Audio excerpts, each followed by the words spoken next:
Hello, this is the RPG Crawler, and it is time once again for another review.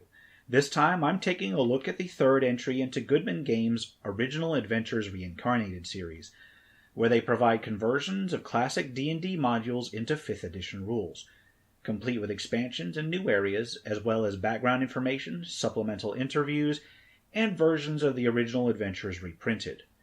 This time they have left the Dungeons & Dragons modules behind and worked to convert an advanced Dungeons & Dragons module, Expedition to the Barrier Peaks. Of all the AD&D modules to convert, this one, well, let's just say that it's an interesting choice. To be honest, I wasn't even sure that I was going to pick this one up, because while it is a unique module amongst the classic ones, it's not usually even in my top 20 choices of modules to run. Still, it is certainly a robust module to build upon, so I can't really fault them for doing that. As always, I'll take a brief look at the physical build, do a brief summary of chapters, go into a bit more detail on each one while keeping spoilers to a minimum, then give my thoughts at the end. Although I will avoid most spoilers, I will say this: if you have never played Expedition to the Barrier Peaks, but intend to do so at any point, go ahead and do yourself a favor and stop the video now. This is one of those modules where a fair deal of the entertainment value lies in that moment where the main concept of the module suddenly dawns upon you. And while it can be quite interesting even after you know the details, finding out the concept is part of the overall experience. So, I'm assuming at this point anyone who is still watching either already knows what the module is or just doesn't care about finding out that crucial bit of information. And for those who have managed to go this far in life without learning about one of the more unique old-school AD&D era modules, here's a basic summary of the adventure.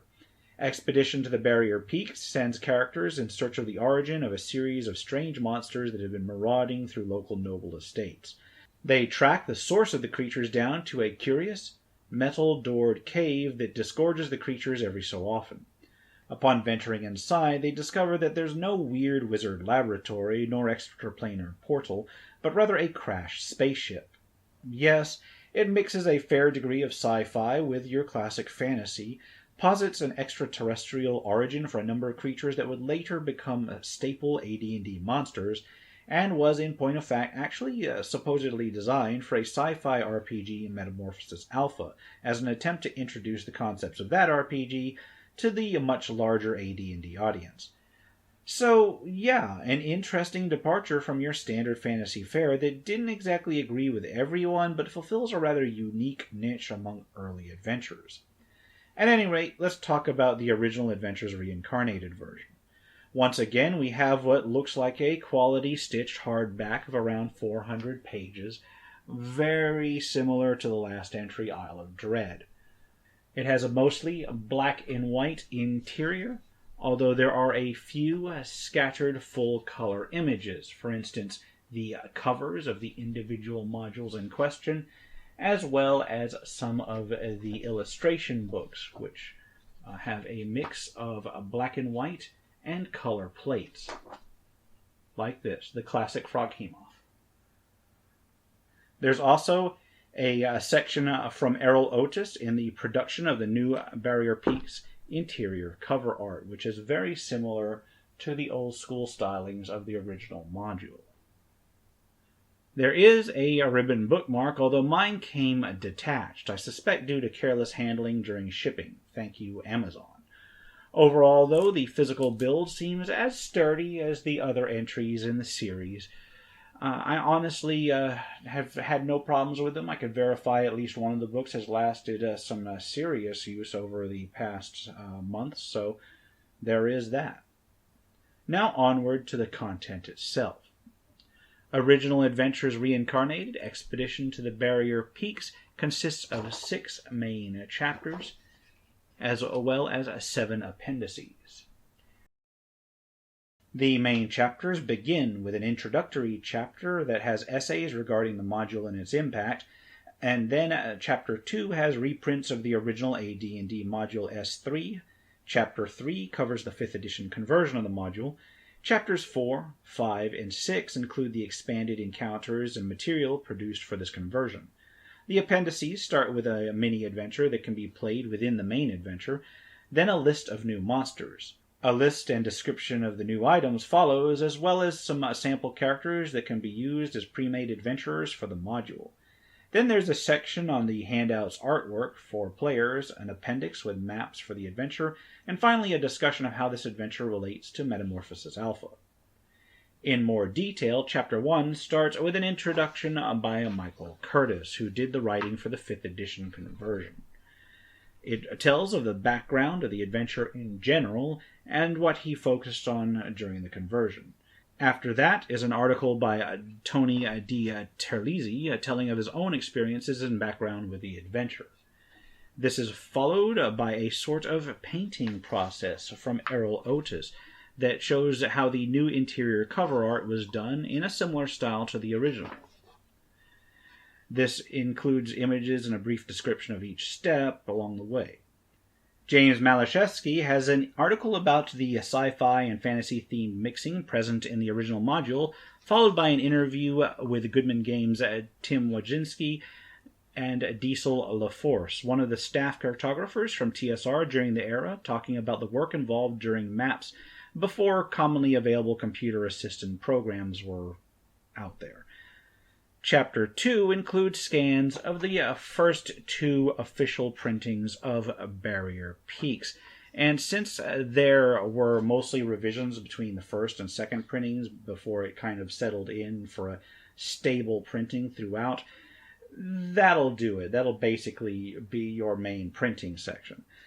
There are, they are decent scans. They're pretty much black and white. They're got the module themselves described, followed by a section of miscellaneous devices. After that, you have the various maps that are in each one, well scanned in. And I will admit these are actually better scans than I saw in the Dungeons of Dread collection from a few years back. And each print also has a copy of the individual illustration booklet after it. The illustration booklet is an important component of this adventure in all of its forms, partly because of the usual scene-setting effectiveness of such illustrations, but largely because of the technical nature of some of the setting devices.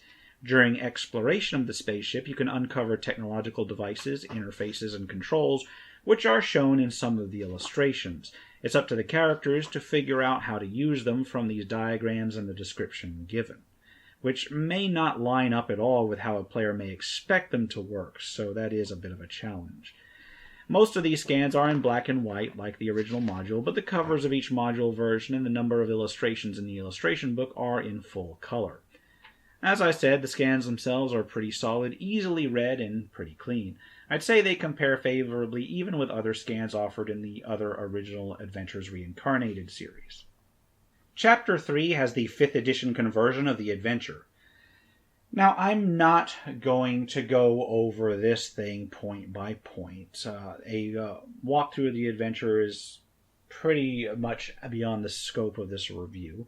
However, I will go ahead and give a general overview of each level. Although the default setting is the Grand Duchy of Geoff, in the Greyhawk setting it can easily be translated to other areas. There's some general background on the spaceship itself, as well as details about the interior, along with rules for lighting and door access. Keycards lock access to portions of the ship by color code, drop chutes allow access to different areas, and there are certain areas on the ship bathed in radiation. So it does indeed make for a bit of a unique exploration system. By default, characters are pretty much assumed to arrive at the entry door and go directly from there into Level 1. There are 6 levels of the main ship in this adventure, each of which may have a number of encounter areas.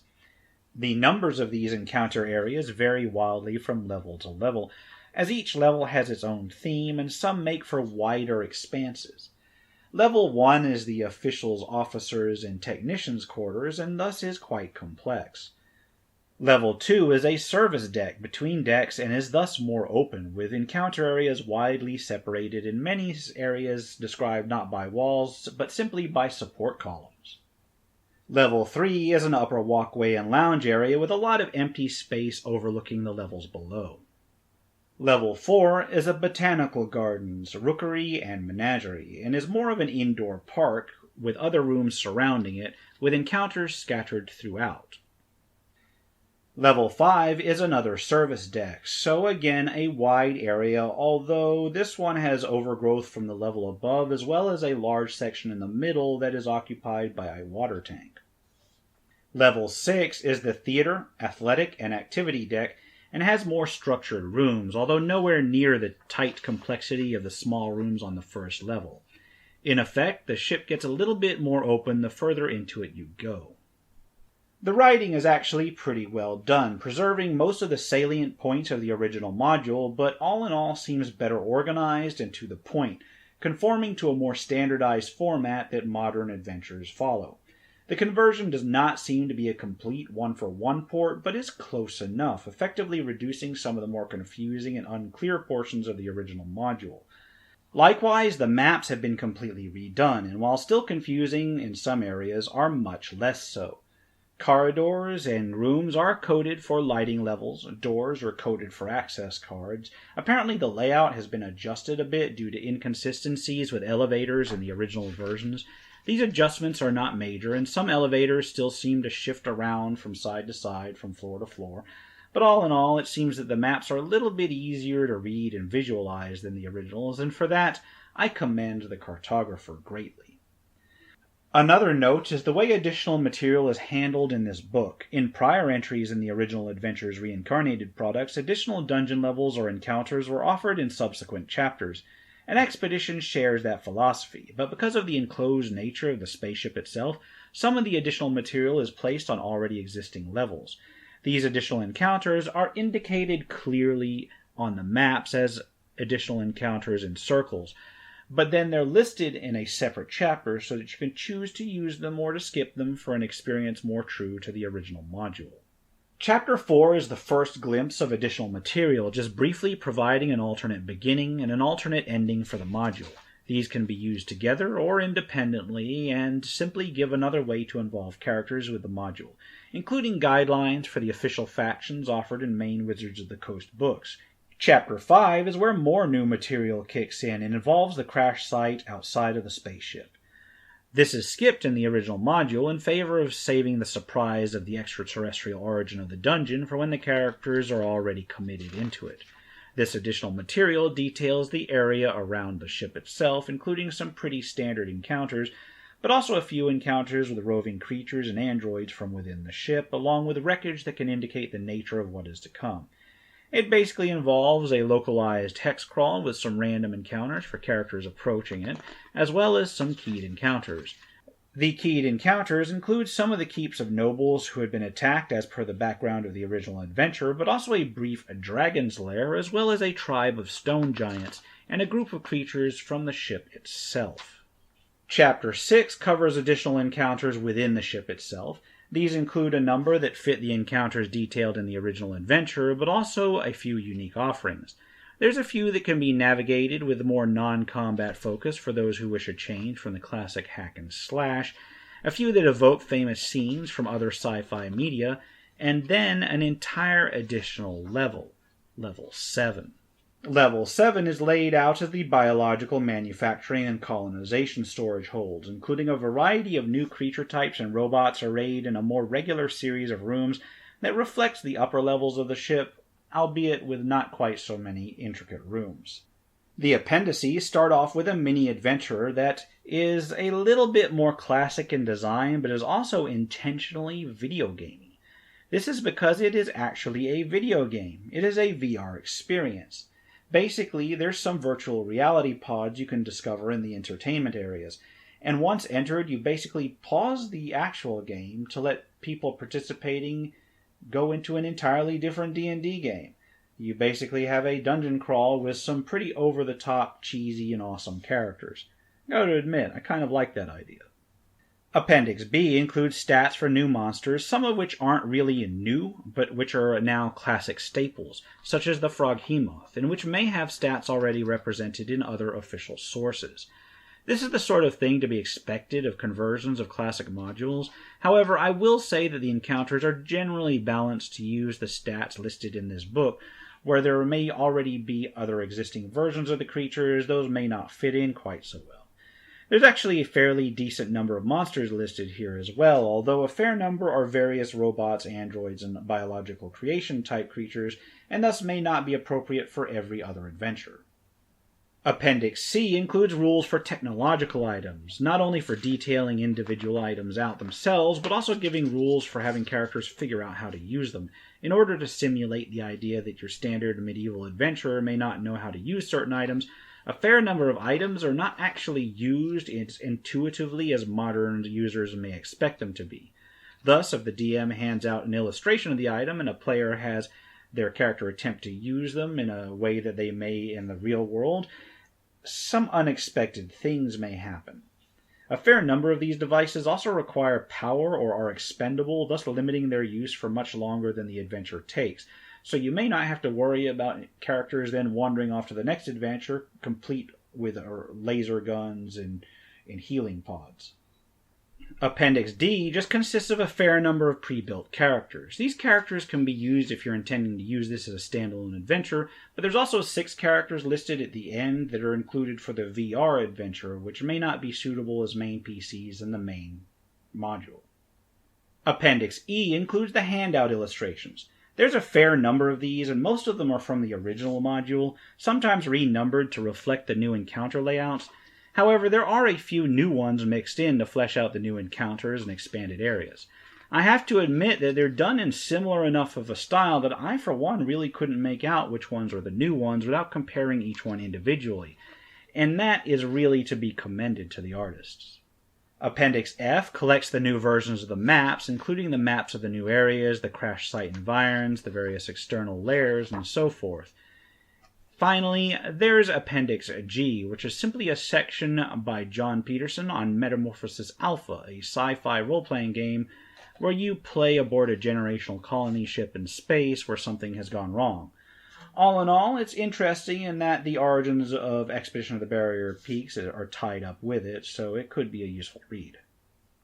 So that's Original Adventures Reincarnated Expedition to the Barrier Peaks. I have stated in the past that sci-fi role-playing is not my favorite genre by far, although the D&D style treatment of it this time makes it more bearable.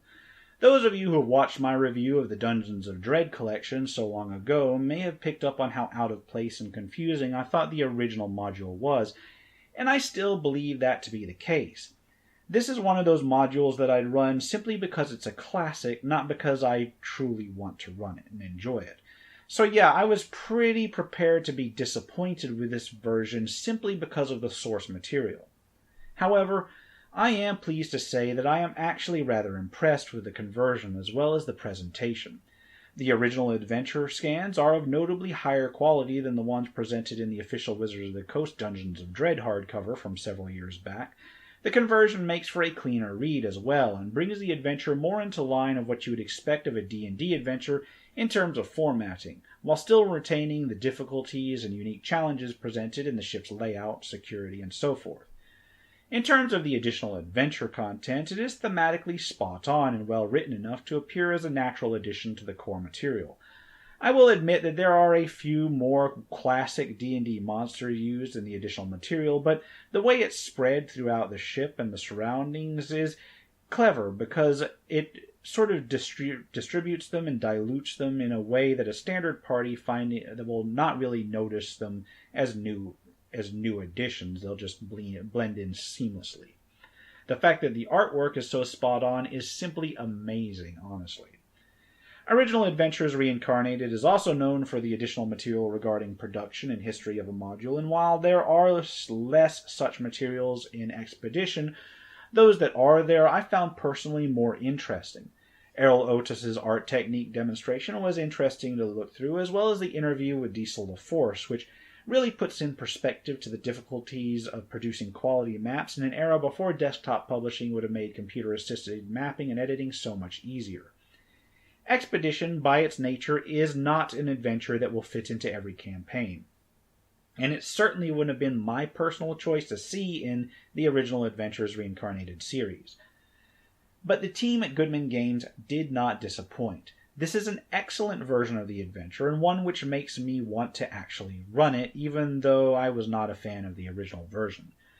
Any hesitation I have in recommending it wholeheartedly derives solely from whether or not you can see yourself running an adventure involving a crashed spaceship, and whether or not that's even an important issue to you. If you're simply looking to collect the series or interested in the history of the module, it's about as useful as any other entry in the original Adventures Reincarnated series.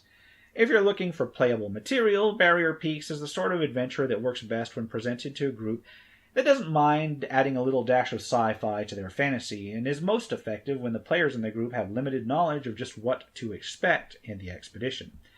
And since it is such a classic module, that can be a bit of a tall order in this day and age. The writing of the new material is excellent, and cleaned up conversion is top-notch. The quality of the book itself is wonderful. It's a good book, especially for the price. I hope to see more original Adventures Reincarnated material in the future, as this has shaped up to be an excellent series, in some ways better than some of the official Wizard of the Coast conversions or the old TSR modules. And on that note, I'm going to wrap it up here. As always, I'll put a link to where you can pick it up in the description below. If you like what you've seen, remember to leave a like, comment if you got any feedback, and subscribe for more RPG content, both tabletop and computer. Until next time, take care and goodbye.